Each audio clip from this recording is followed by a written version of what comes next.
International Week at the U of A and Campus Saint-Jean kicked off on Monday with a flag ceremony at the French campus. The 30-year tradition explores critical issues that span the globe while inspiring action that fits the week's theme, for a better world. International students got the chance to show what makes their countries special.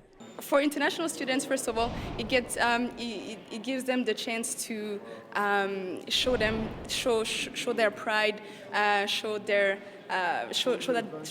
they belong here in Canada.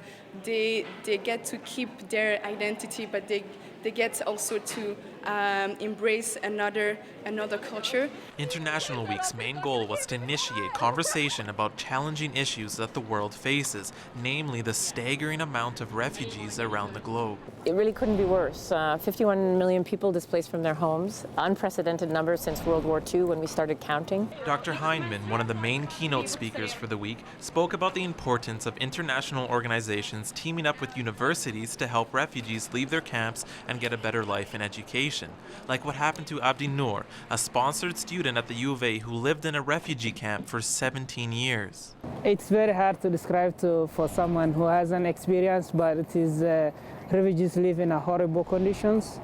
They don't have a lot. They don't have a lot of food. They don't have a lot of basic necessities.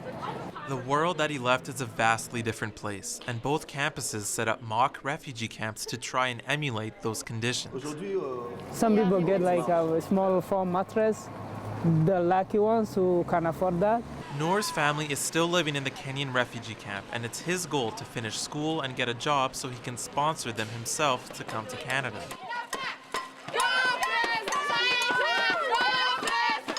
Meanwhile, Campus Saint-Jean is also trying to sponsor their own students, because it goes without saying that if the day-to-day life is challenging, then the state of education is even worse. I think we could use the word appalling. It's on so many levels, because when we look at the lack of access to education, for example, it's mind-blowing. However, the week-long event also featured lighter and more fun events for the students, such as dance and music, to celebrate the very fabric of the school's community.